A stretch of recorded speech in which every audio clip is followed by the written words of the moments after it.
to mop up the teeming youth graduating from all levels of our educational system. Worse still, Ghana has been classified as the country with the highest likelihood of debt default, which reflects the multiple downgrades that we have suffered recently by international credit agencies. As it stands, we remain firmly shut out of the international bond market. Inflation is almost hitting 40% and is set to even rise higher. Amidst all the contestations about the credibility of the method that is applied for determining inflation, some finance and economic experts believe that the reported inflation numbers, as with other economic indices, are worse than the published narratives. Ghana is on record as having the highest food inflation in the world at 122%, notwithstanding the much touted but grossly mismanaged Planting for Food and Jobs program. We're grappling with treasury bill rates of about 30% as local investors in our financial instruments suffer huge risks associated with lending to government. We're also experiencing massive reverse capital flows, with investors losing confidence in our economy and pulling out their resources in droves. It is estimated that as much as $2 billion have been taken out of our economy by investors who fear the West since the beginning of this crisis. Côte d'Ivoire and other neighboring countries have become the latest operational destination for many of these international investors, while others have pulled out completely from Ghana and West Africa. These are not just abstract numbers or vague data. They offer a bird's eye view of the state of our economy and translate into our everyday lives and our everyday struggles and suffering. They underscore our reality and the devastation millions of Ghanaians' households are facing and going through today. Ladies and gentlemen, the daily price increases, unending fuel price adjustments, ever-rising inflation, a fast depreciating currency, corruption, arrogant and insensitive leadership, and the waste of scarce resources have all combined to make life simply unbearable for the generality of Ghanaians. Prices of items including everyday medication, salt, garri, and cooking oil are constantly on the rise. If you do not buy an item at a particular point in time, you are likely to find that the price has significantly increased a few hours later when you go back to the shop. The mortgage market is collapsing and is threatening the financial plans of many Ghanaian households. Mothers suffer heartbreak each day because they cannot afford to feed the children like they used to. Countless young people with enormous potential are struggling to pursue their lifelong dreams because of financial problems. Small entrepreneurs are struggling to break even and are suffering to keep their businesses open against great odds. This is not just an installment in cyclical hardship, and we should not pretend that it is. Investments have been lost, businesses have been destroyed, the pharmaceutical sector threatens to increase prices further and are threatening to reintroduce the obnoxious cash and carry system. People have been struck by sickness and are unable to seek medical attention due to prohibitive costs, and regrettably some of them have paid the ultimate price. The standard of living, purchasing power, life savings, and quality of life of ordinary Ghanaians is depreciating by the day. Many are terrified that tomorrow may be worse as they struggle with uncertainty of our current situation. The signs of this crisis have been there since 2018, when alarming increases in our public debt levels and huge expenditure overruns became apparent. the NDC did not keep quiet. When it became obvious that we were heading for the ditch, we spoke up. We advised government. We made suggestions. I even asked government to desist from the creative accounting through which the finance minister, Ken Ofori-Atta, was selective in presenting budget data and thereby created a picture that was rosy but was far removed from reality. All these fell on deaf ears. Government became ever more brazen and reckless and moved mismanagement of this economy to dizzying heights in the run-up to the 2020 elections, amidst boastful claims that they were the best managers of the economy. Immediately after the elections, it became clear that we had been thrown into a bottomless pit of debt round our necks, staggering budget deficits, and a rapidly deteriorating fiscal position. The looming disaster at the time required an urgent response. And even as the crisis deepened, earlier this year, we in NDC besieged government with many prescriptions, which are articulated in the Ghana at the Crossroads speech in May this year. And I urge government to seek multilateral assistance urgently. Among others, I also called on President Akufo-Addo to expeditiously convene a national dialogue on the economy, at which the best and brightest minds of our nation would be brought together to huddle and formulate a robust response to the challenges confronting us. I guess that is too late now. I re-echo demands by Ghanaians that the finance minister and the chair of the economic management team, who have been primarily responsible for this economic catastrophe, should be relieved of their positions to breed confidence among stakeholders and offer the economy a new lease of life.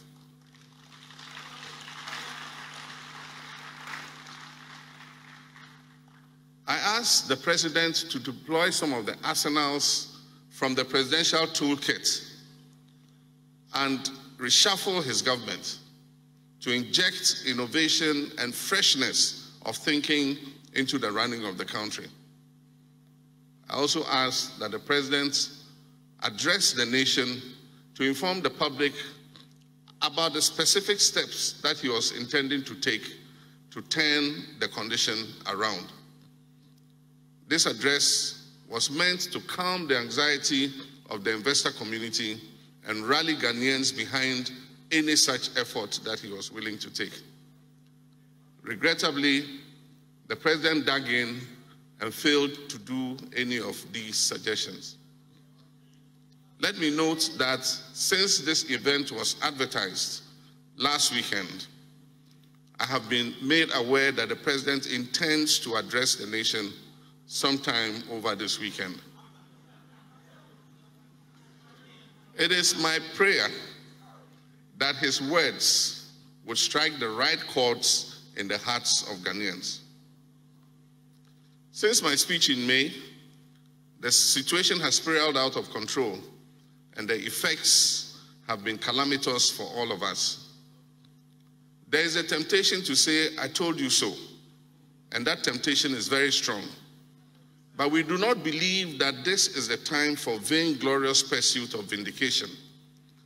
And neither is there room for gloating over the current predicament.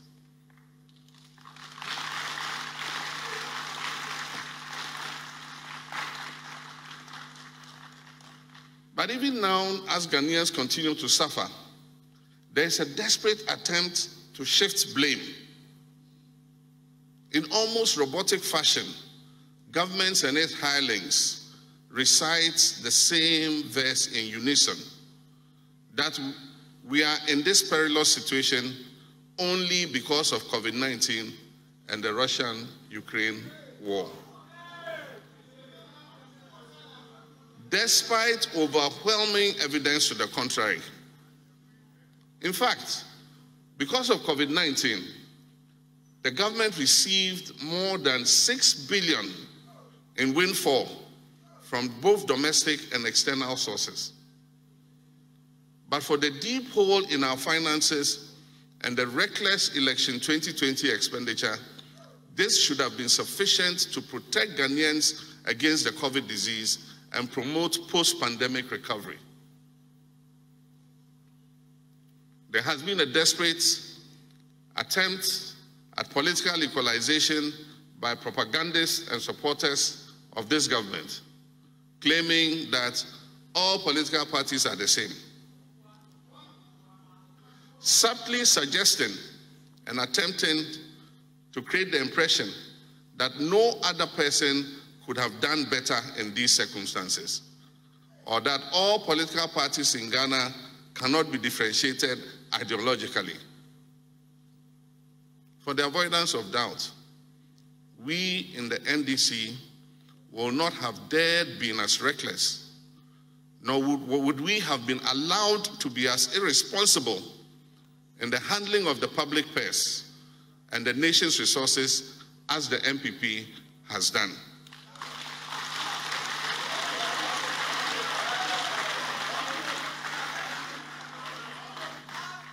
We would not have been as reckless, and even society would never have allowed us to do some of the things that they have done.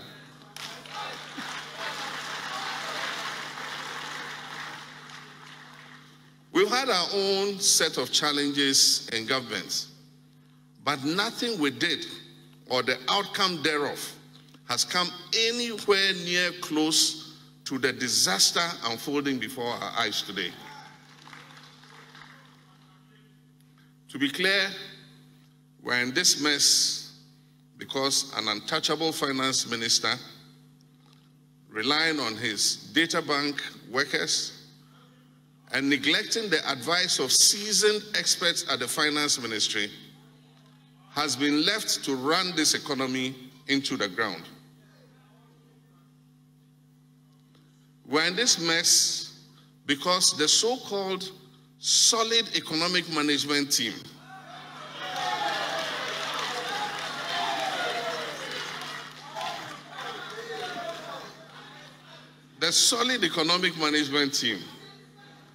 over the last several years has been unable to call the president's cousin to order when he embarked on a reckless borrowing spree, when he embarked on indiscriminate closure of indigenous banks and financial institutions, and when he embarked on creative economic presentation of statistics to make our situation look rosier than the reality. We're in this mess because we have a president who fails to take responsibility and has instead left the nation on autopilot in the hands of bungling ministers who he describes as excellent. Last December, the president is on record as having said, "The present economic mess is not my fault."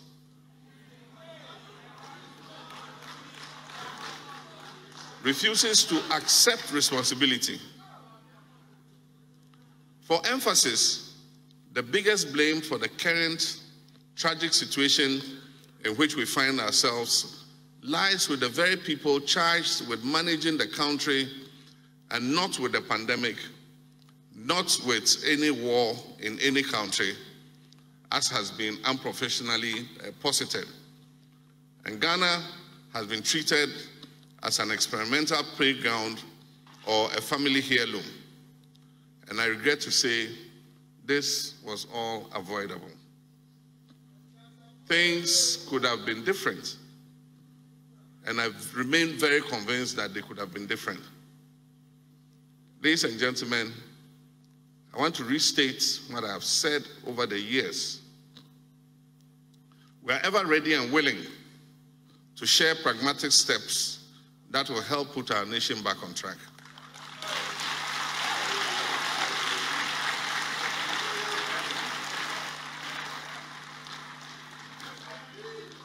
Ideally, in situations like this, backroom channels of communications should exist between the ruling party and the opposition to allow for exchange of views on important matters of national interest to the benefit of Ghanaians. Unfortunately, that has not been the case under this government, for which reason we in NDC are compelled on almost all occasions to engage the people of Ghana directly on some of the things we believe ought to be done to mitigate the untold suffering of our people and get our economy back on track. Even though government has requested for an IMF program, the lateness of the decision and the extent of economic decay means that an early approval of a fund program could prove elusive. It may take a couple of more months before an agreement is reached on a program between Ghana and the fund. In the meantime, there's the need to stem the rapid decline in the economy and reduce the unbearable hardships Ghanaians are going through. It is for this reason that I intend today to dwell more on solutions, as the state of the economy and the current fallouts are very well known to all of us. We have already put out an 11-point proposal that could have arrested the decline before we got to this critical point. Many of these proposals were outlined in my Ghana at the Crossroads speech in June and are still relevant and can be implemented, even though belatedly, to help address the problems we face. Many months after government reluctantly decided to request an IMF program, it has failed to coordinate and communicate any credible homegrown plan for consideration by the fund and Ghanaians at large. When we approached the fund for a program in 2015, we did so only after putting together a robust homegrown program, which the IMF adopted almost in its entirety, save for a few minor alterations. Ladies and gentlemen, the immediate causes of this economic disaster we face are the unacceptably high public debt occasioned by a reckless borrowing spree and our exceptionally large budget deficits arising out of over-expenditure, as Dr. Akufo-Addo said. These two problems, debts and deficits, have undermined the confidence in our economy and created very serious solvency problems for government. This has set up us on a vicious cycle of debts and even more debt, because as he explained, we have to borrow to even pay debt. So you borrow to pay your debt, and that continues to become a vicious cycle of debt accumulation. Tackling these twin challenges would mark the beginning of the much-needed recovery. We know that some discussions are reported to have been initiated between governments and stakeholders on a domestic debt restructuring plan as part of the preconditions for securing an IMF program.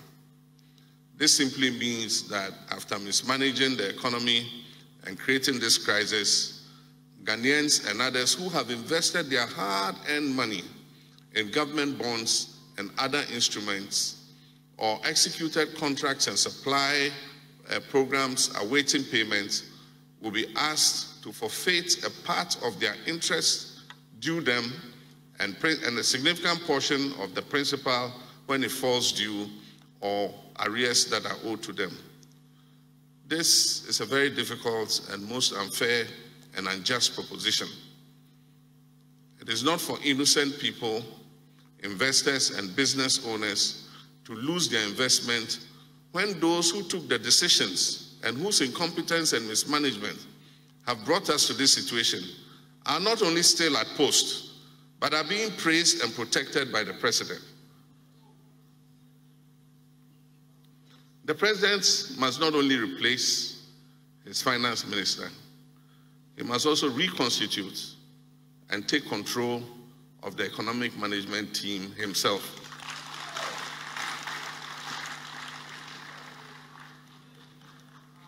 I've noted the recent draft motion of censure by the minority against the Minister of Finance and the recent rebellion of the G95, group of 95 majority members calling for the removal of the minister. I've also noted the statement by the majority leader, I think only yesterday, of a so-called compromise reached that the minister will leave after he has completed the budget and the IMF negotiations. I think this is untenable. Budget preparation and IMF negotiations are the results of teamwork. They are not the work of one individual. I fail to see how the absence of the minister will affect the preparation of the budget and the negotiations with the International Monetary Fund. There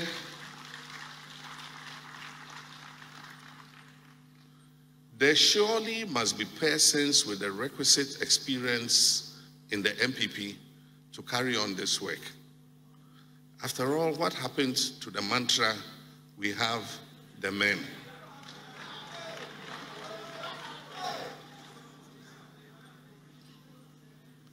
For us in the NDC, our position on debt restructuring is that any debt restructuring must not put the absolute burden on only domestic creditors. Restructuring of our debts must cover both domestic and external debts. I note that the MPP wants to do only domestic because they want to be able to quickly go back onto the international credit market. Ghanaians in the last few years have suffered severe erosion of indigenous capital.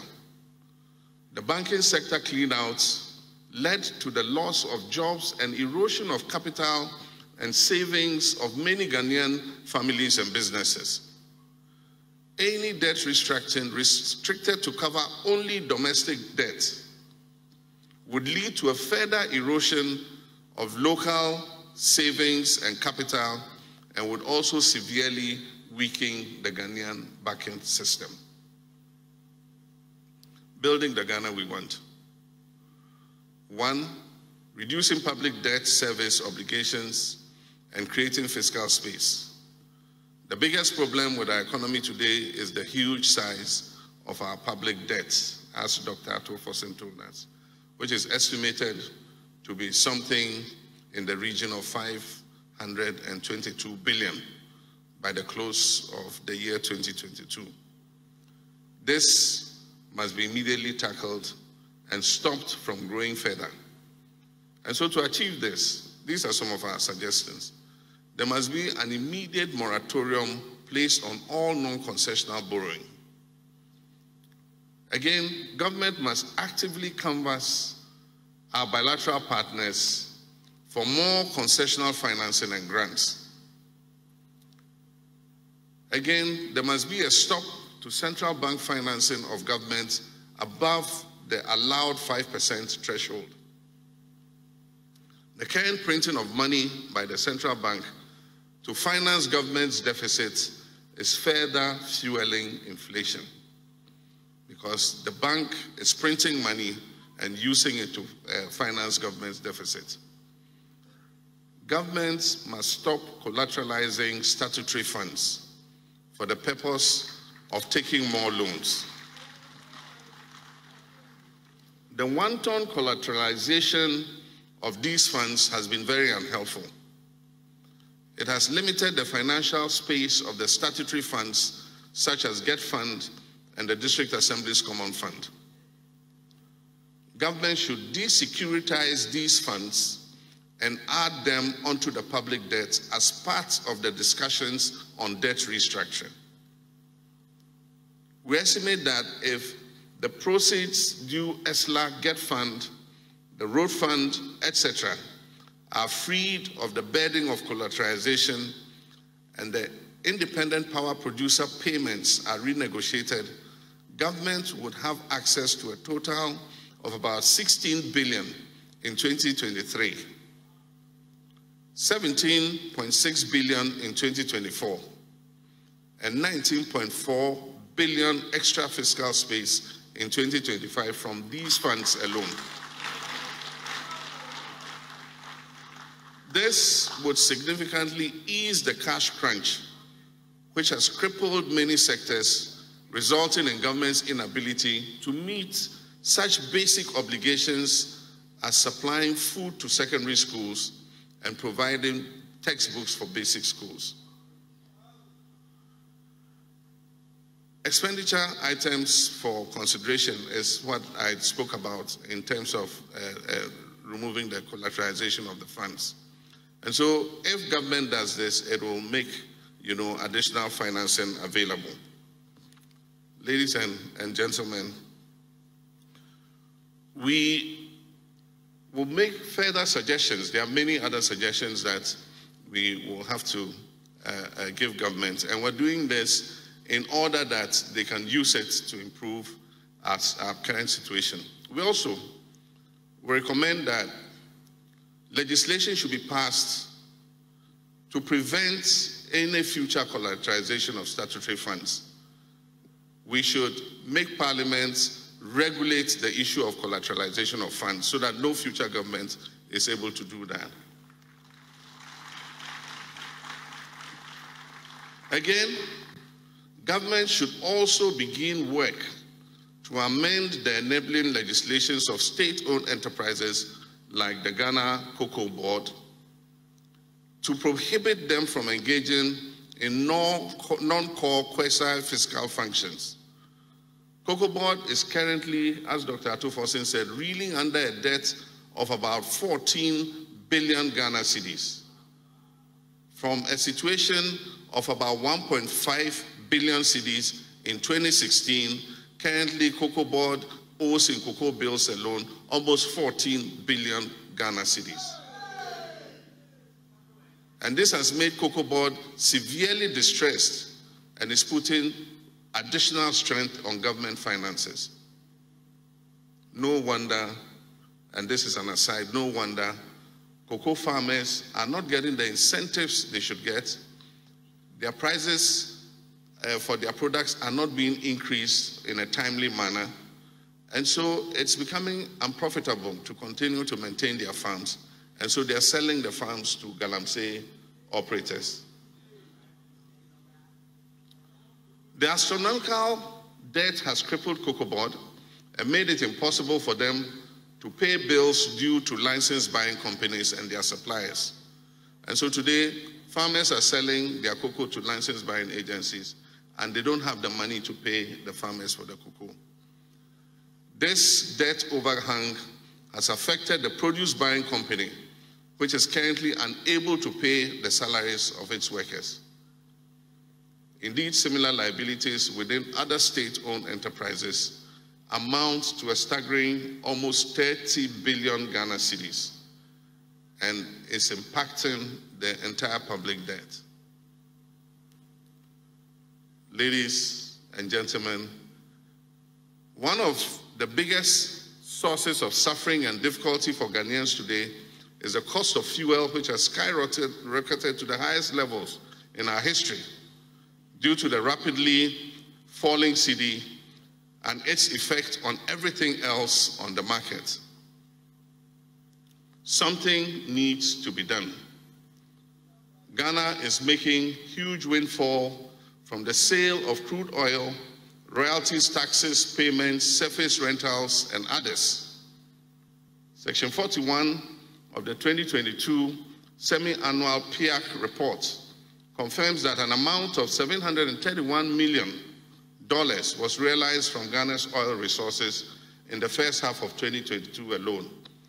And as an aside, while petroleum prices are increasing because we're importing finished products, we are having an increased revenue from oil because the prices on the international market have gone up.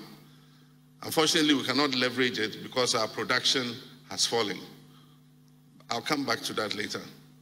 So this amount of over 700 million is equivalent to about 8.7 billion Ghana cedis and surpasses the total projected petroleum revenues expected for the whole of the 2022 financial year, which was estimated about some 6.6 billion cedis. So we've achieved more revenue from our oil sector than we anticipated in the budget.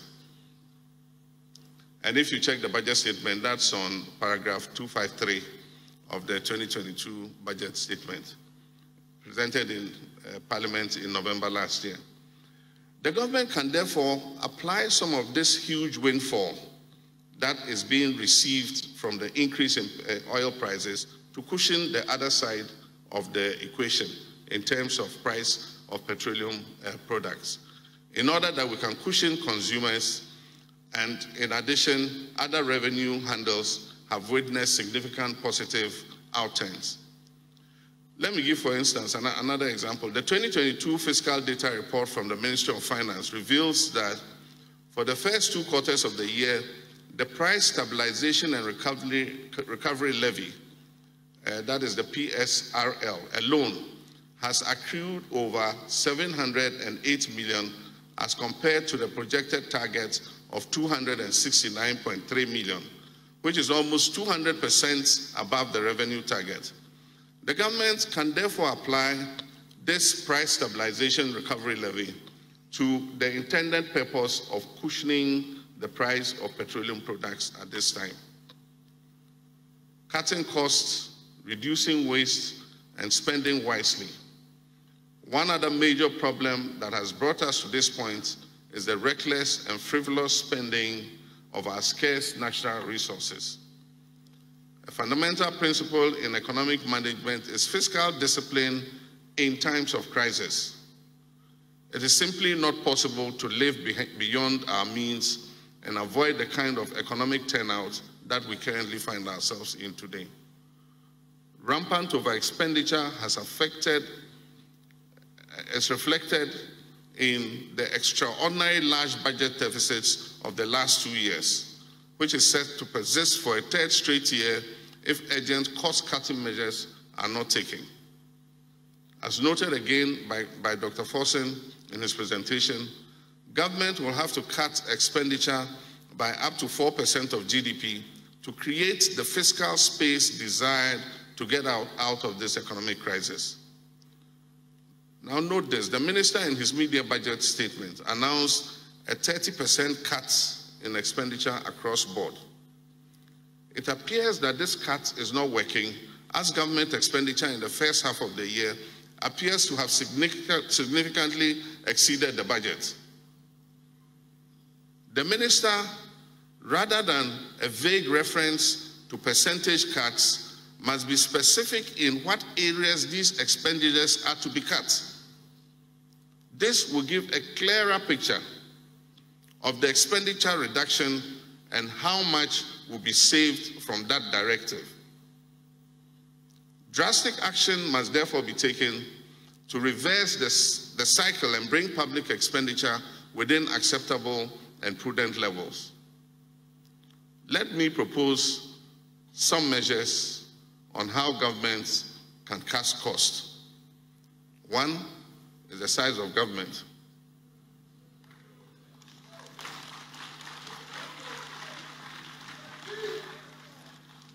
A big contributor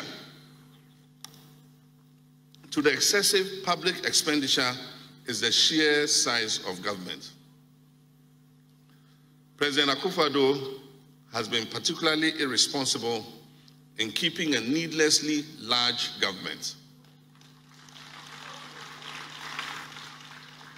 At a point, we had over 120 ministers in his government, with hundreds of political appointees at the presidency and others attached to ministers and other state organizations.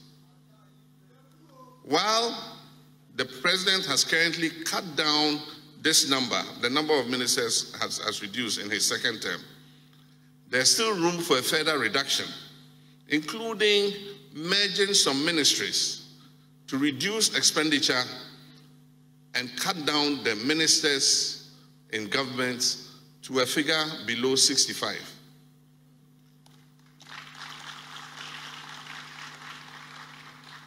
It's also necessary to trim the large number of political appointees who have sought refuge in the Flagstaff House. This will reflect the necessities of the time and the need for modesty and prudence. Secretariats and agencies. There are also too many agencies created overnight by this government without any functional necessity that need to be scrapped or merged for efficiency to ensure savings to the public purse. For instance, we have a free SHS secretariat. Meanwhile, the Ghana Education Service has adequate capacity to handle the implementation of the free SHS policy without the wasteful existence of another secretariat.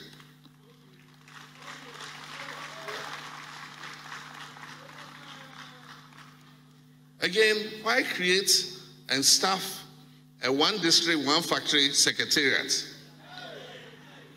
with new project vehicles and other cost items when the Ministry of Trade and Industry has an industrial development unit that is well placed to enhance the industrialization policy of government?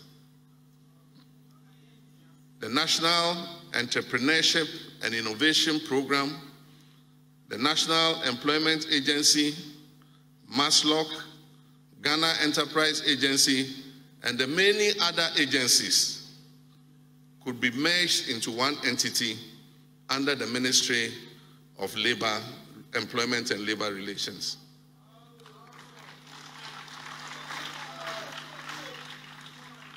Because they all have similar overlapping functions, which the ministry is mandated to undertake.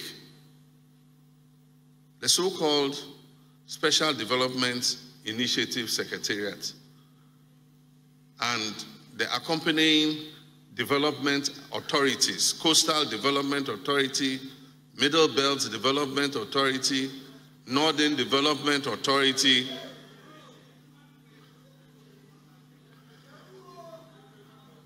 all these must be scrapped, and their supposed functions should be sent back to the Ministry of Local Government and the Metropolitan and District Assemblies.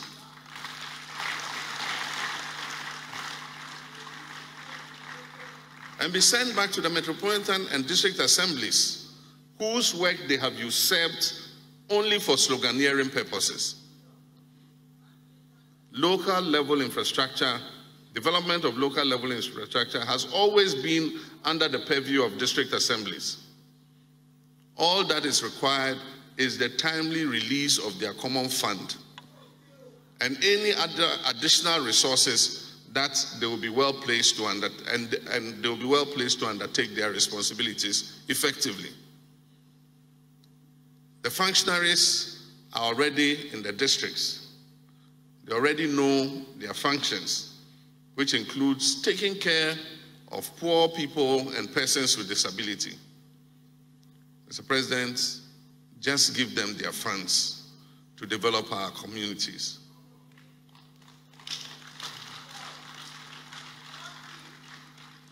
The MMDAs are by far better custodians of local economic development than the development authorities.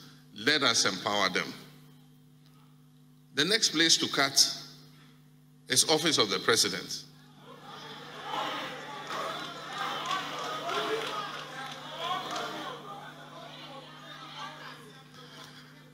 The budget of the Office of the President has ballooned over the last 6 years from a little over 700 million Ghana cedis to 3.1 billion Ghana cedis in 2022.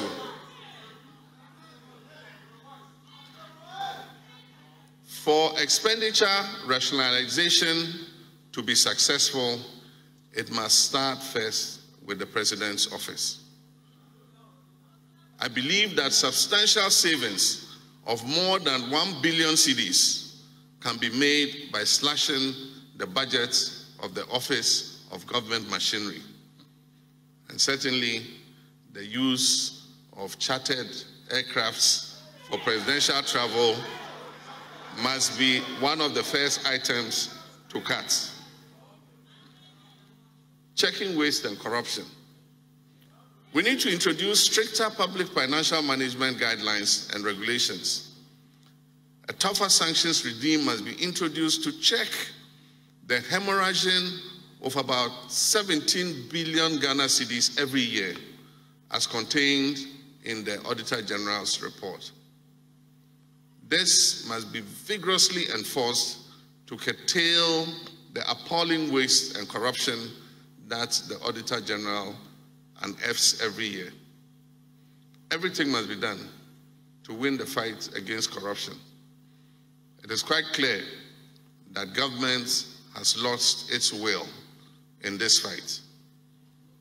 It is a notorious fact that corruption appears to be defeating the government of Nana Akufo-Addo.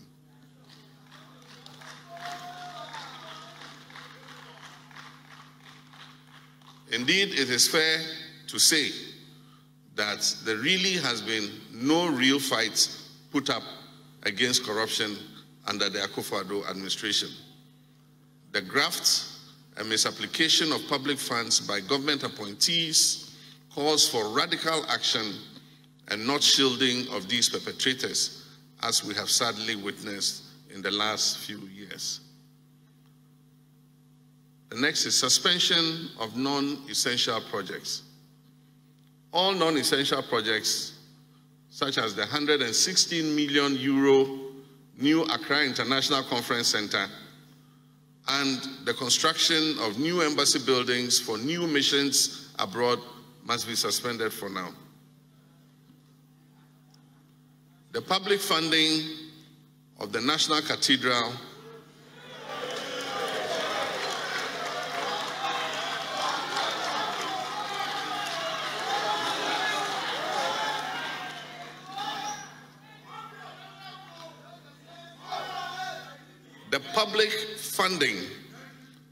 National Cathedral, particularly at this time, must stop.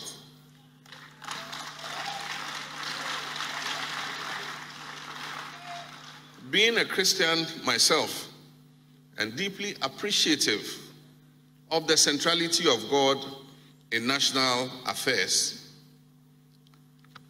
I agree with most Ghanaians who believe that the project cannot constitute a top priority of government at this time, warranting further injection of scarce public funds. If it must be built, it must be built with private funds.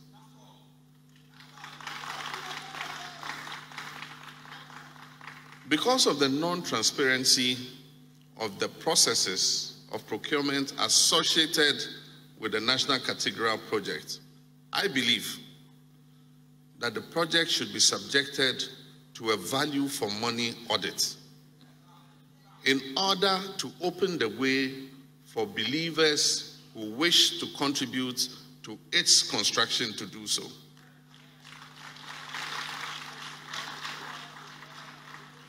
Because the estimated $400 million needed for a project like this is gargantuan.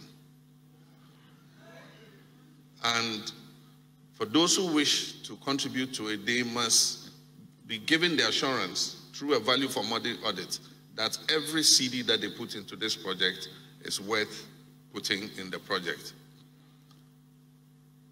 And this for MPs. Similarly, the proposed building of constituency MPs, offices for MPs should be shelved for now until the economy is out of the woods.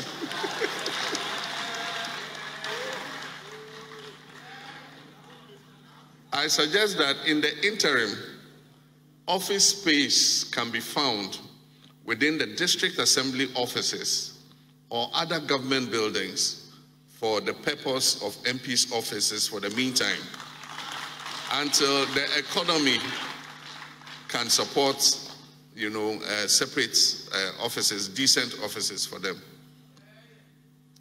In our current economic state, public funds must go into projects that are necessary and which meet the pressing needs of our people in our communities.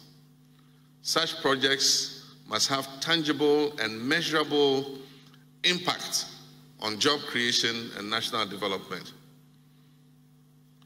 If it's not too late, we can pull out of hosting the All-Africa Games. If it's not too late, as it would severely stretch our already precarious finances by hundreds of millions of cedis. Public procurement. There must be a greater transparency in public procurement.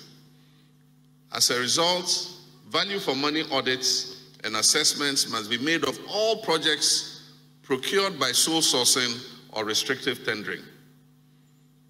We should institute a strict and irrevocable precondition for government and parliamentary approval of all public contracts and transactions above an agreed value. Stabilizing the currency, cutting the import bill, and job creation. My brothers and sisters, the above remedies represent some of the short to medium-term proposals for governments to mitigate the imminent collapse of our Ghanaian economy.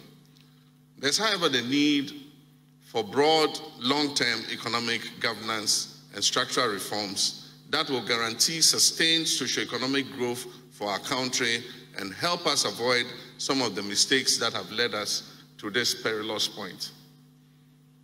Our governance structure and institutions are in urgent need of reforms to make them more responsive and in tune with the aspirations and hopes of the Ghanaian people. We have known for decades that the economic model and structure we operate cannot deliver the needed development, and certainly not at the pace that we desire. We do not stand a credible chance among the Community of Nations if there are no fundamental shifts in our economic structure, which has remained a raw material producing and heavily import-dependent country. Revisit Operation Feed Yourself.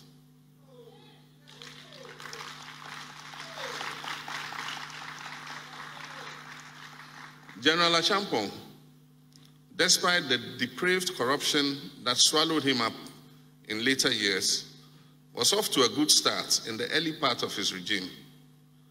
The Operation Feed Yourself and Operation Feed Your Industries programs yielded massive results during the period from 1972 through to 1976. Another student of Nkrumah and an ardent supporter of General Achampong was a man called Daniel Augustus Lati, simply known as Dan Lati, of blessed memory. He formed the GCPP in his attempt to run for president.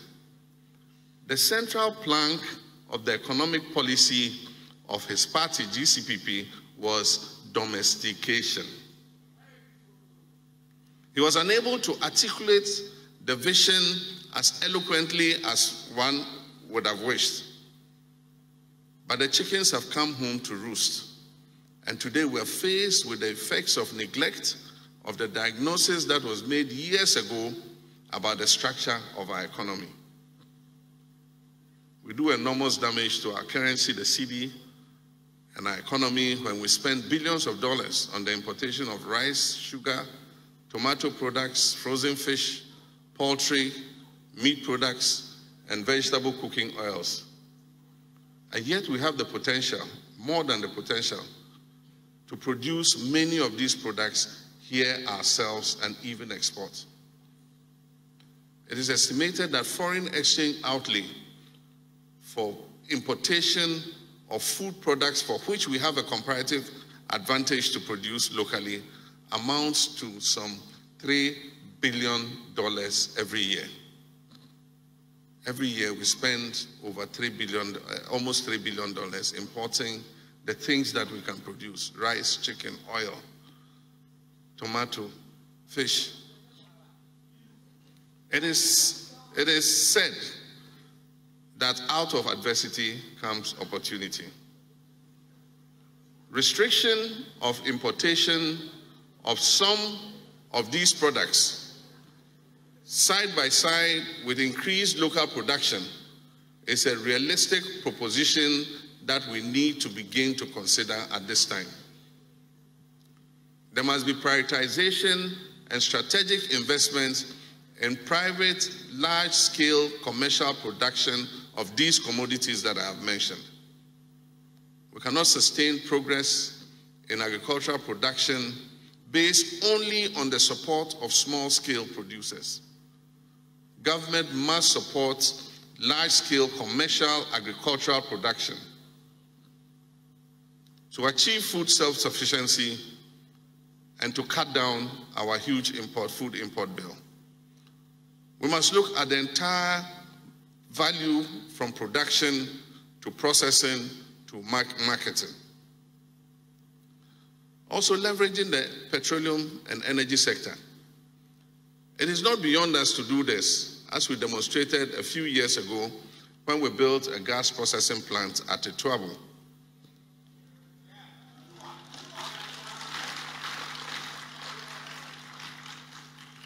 The construction of the Ituabo gas processing plant has led to a 61% reduction in the importation of light crude oil, which we were using to fire our thermal plants. And it has resulted in an annual savings of about $300 million every year.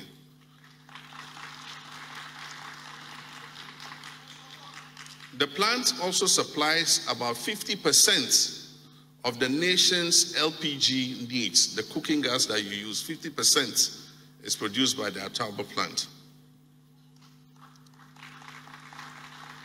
So this combined, the LPG production and the production of gas, leading to a stoppage of importation of almost 300 million, has helped to reduce our forex outlay. Can you imagine if we had to spend 300 million this year, in addition to the current problems we're facing with our foreign exchange? Thanks to the vision of President Atta Mills of blessed memory,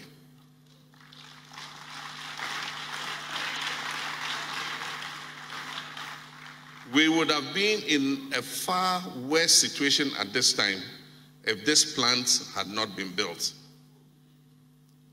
We must expand the capacity of the Ghana National Gas Company to extend its distribution pipelines.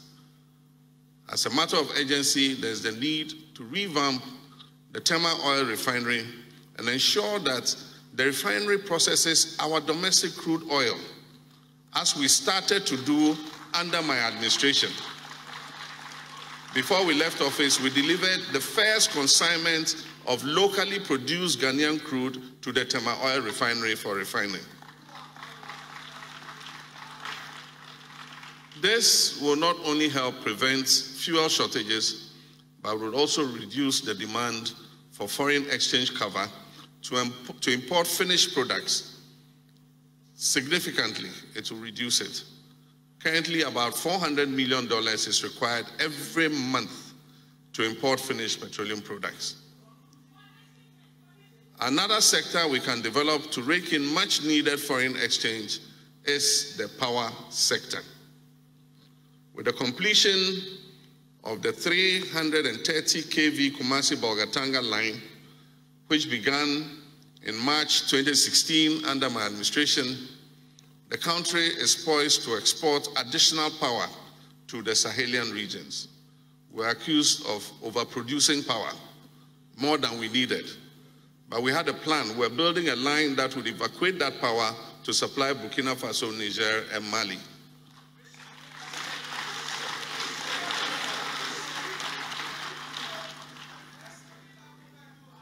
I would encourage the government to work urgently to deploy the Ameri and other plants to enable the nation to export more power for the more needed foreign exchange revenue. It is regrettable that in the last 6 years, government has been unable to bring any new oil or gas prospect into production. For the last 6 years, not one single oil well has come into production. This administration benefited from the additional revenues produced by the 10 and Sankofa fields, which were fields that were fast-tracked by the NDC administration under my presidency.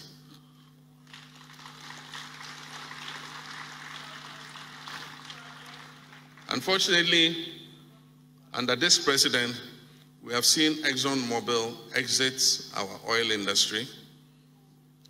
We have also seen a stalling of work on the popular Aka field.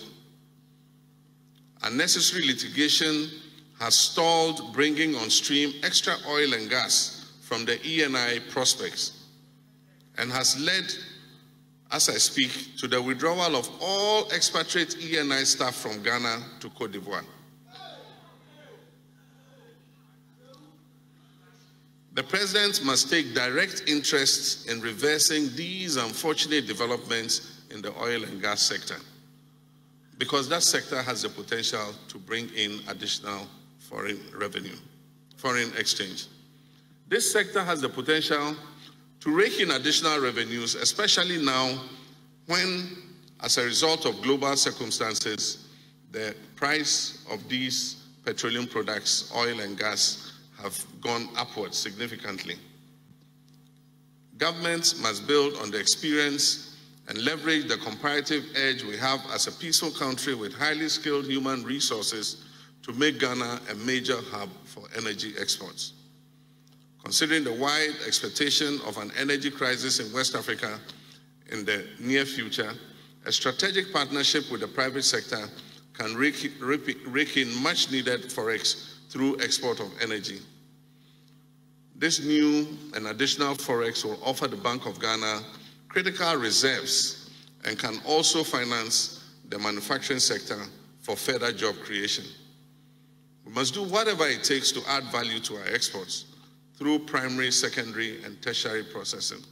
We must add value to our cocoa by increasing domestic cocoa processing, refining our gold before export, and pursuing the dream of an integrated bauxite and aluminium industry.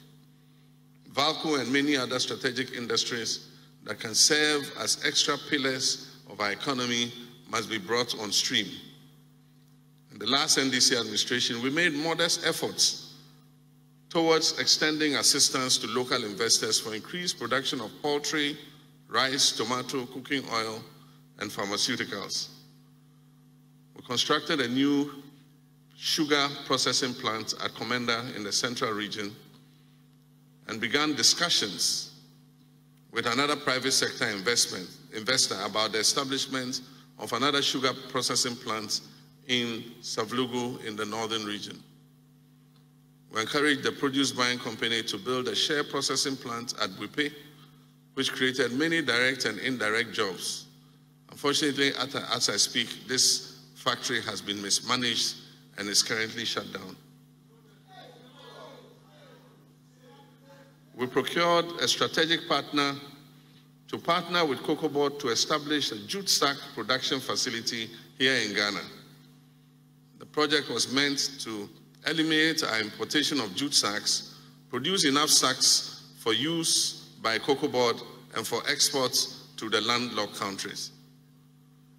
Unfortunately, projects like that have also stalled since the advent of the Akufo-Addo administration.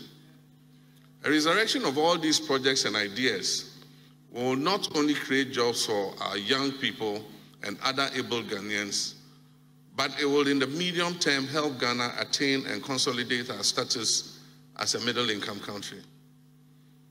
We must plug the loopholes in our gold export industry to reap better returns from the extractive activity that is causing so much destruction to our environment.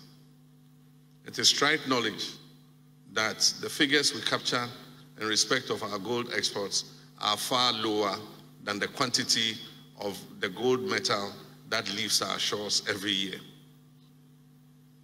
Better accountability in the gold sector can yield hundreds of millions of dollars more for the national kitty. Now, you the citizens, what can we do as citizens to help this situation? It is said that desperate times call for desperate measures. There is no denying that we are in desperate times. While responsibility for the difficulties we face lies squarely with the Nana Addo Bawumia administration, there are things that we too can do as citizens in our own small way to minimize the suffering we're going through and help government turn the situation around. A good way to start will be to regulate and minimize our expenditure by sticking to only the things we really need. This is trite economic knowledge. We must stick to only the things we really need. We must eliminate ostentation as much as possible. As much as possible, we need to acquire and sustain a taste and preference for locally manufactured products.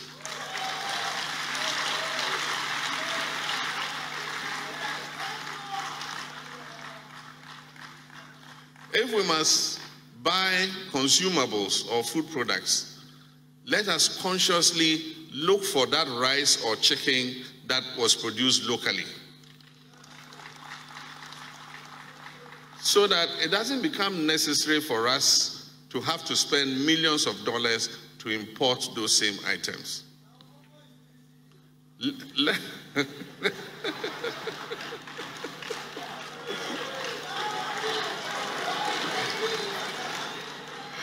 Thank you.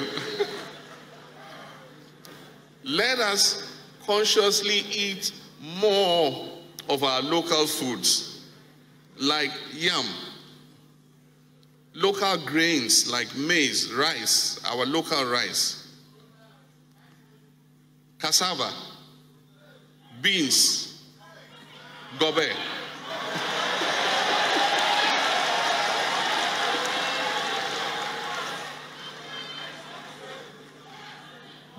Those of you of the gobe eaters,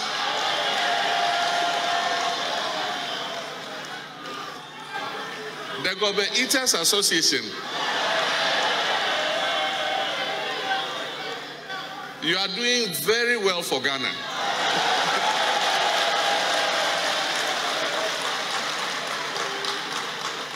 Because you are saving Ghana very important critical foreign exchange.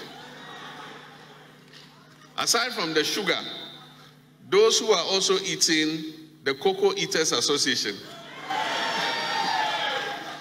Koshe and cocoa, apart from the sugar, you're also doing Ghana a good service. This way, we reduce demand for foreign currency and we reduce the pressure on our currency and boost domestic production to create a win-win situation. We should cut down on non-essential foreign travel and cut down on foreign and domestic travel, and also cut down expensive foreign products that we purchase for our homes. If there ever was a time for us to be thrifty, this is it.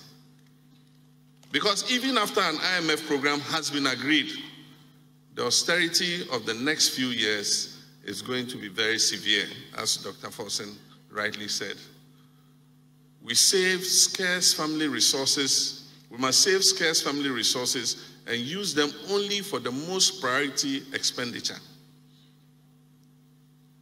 I was touched by the news that one of the biggest manufacturing companies in Ghana had extended a one-off cost of living payments to employees to ease their suffering. And I know that there are many other companies willing to do this, but they are afraid that they will be taxed, for that extra outlay. This is a humanitarian gesture I would encourage many more companies to emulate, because the suffering is real and intense. I I'd also propose that, just as happened during the COVID-19 initiative, when businesses that had the possibility to give their employers the opportunity to work from home on some days, we must look at this again as a possibility, because it will prevent them from having to drive or spend money on transport to go to work.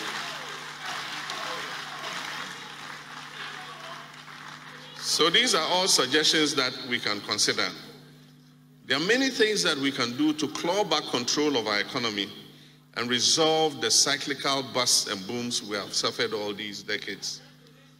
The NDC 2020 manifesto contained many of such bold proposals that can move our country forward. These include the Big Push Infrastructural Plan, whose major plank was for the implementation of critical and relevant self-financing national economic infrastructure to facilitate our rapid socio-economic development.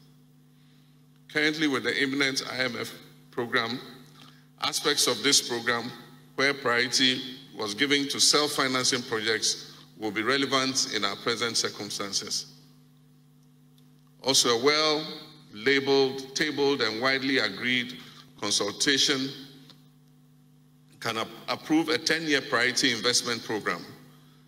The Atuabo gas plants and the Kotoka International Airport Terminal 3 projects are examples of this model of self-financing infrastructural projects.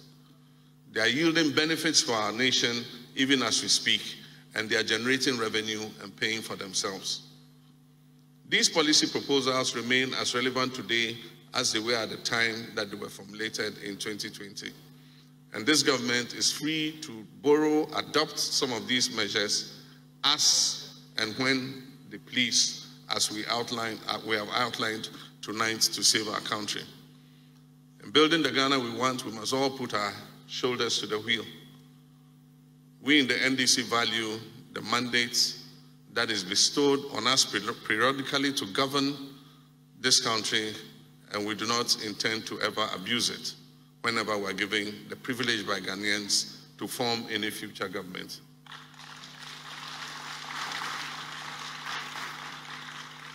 In the interim, we'll continue to play our role as a viable and responsible opposition party that keeps government in check and holds them accountable to the people. It is in that spirit that we have outlined the above measures to help resolve the economic mess we are in and bring some respite to the good people of Ghana. We are in a crisis, and this is not a time for arrogant and insulting posturing.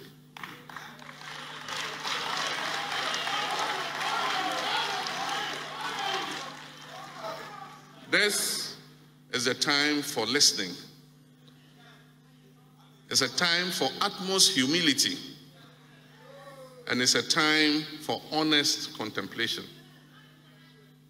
It is time to admit and accept where we have gone wrong. It is time to bring our suffering people together, to unite our people. It's a time to promote unity and seal the cracks. It's a time to demonstrate leadership and sacrifice. I mean genuine sacrifice in the interest of our people, in the interest of our country and our children's future. The scripture tells us that although we may fall, we can rise again. It is, however, imperative that government accepts publicly with a contrite heart that they have gone wrong and earnestly seek workable solutions from everybody without regards to partisanship or ethnicity. Our very lives as people are at stake. We must boldly, even if for the first time, discard the arrogance of power and don the cloak of humility and come together to confront our reality and face our truth, accept our faults, and act in unison. We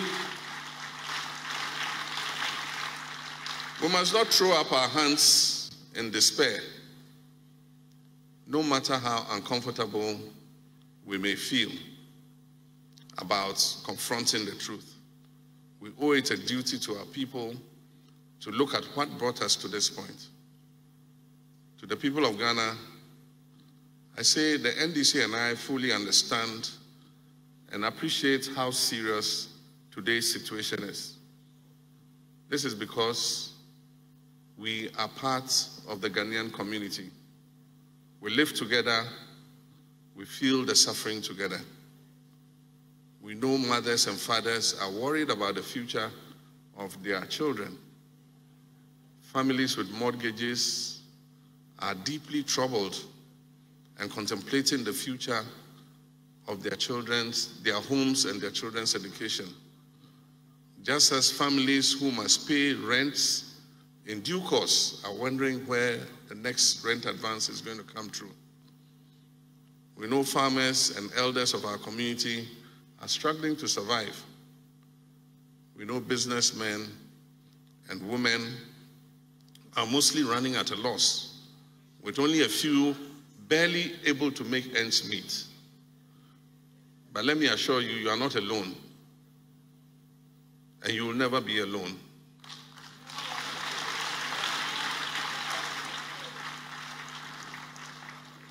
Together we can save Ghana and build the Ghana we want. Regardless of how bad the situation is right now, I still have hope that we can turn things around. Wholeheartedly, I believe in the resilience of our people and the lengths we can go to secure a prosperous future for our families. I've had the privilege to work with some of the most brilliant Ghanaians, and I've personally seen how dedicated they are to our country and its future. My brothers and sisters, throughout our history, Ghana's darkest days have always been followed by its finest hours.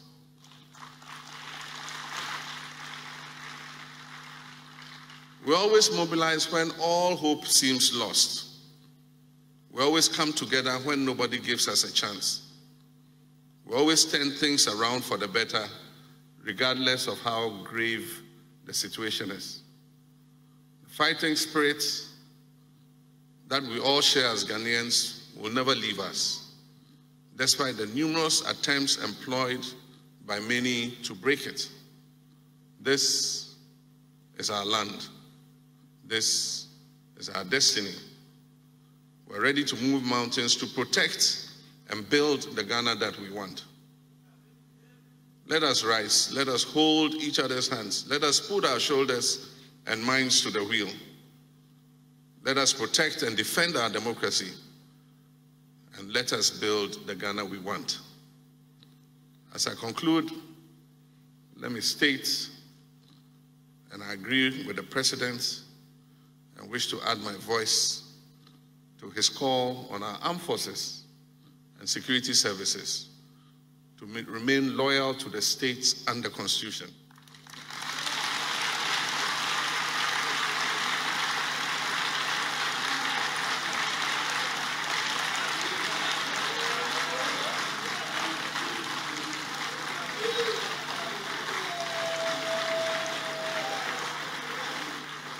The current economic circumstances, though dire, do not give excuse for any acts that are unconstitutional. Working together as one people and using the levers of our Ghanaian constitution, we can turn the situation around. I thank you for your kind attention, and may God bless our homeland, Ghana. Thank you.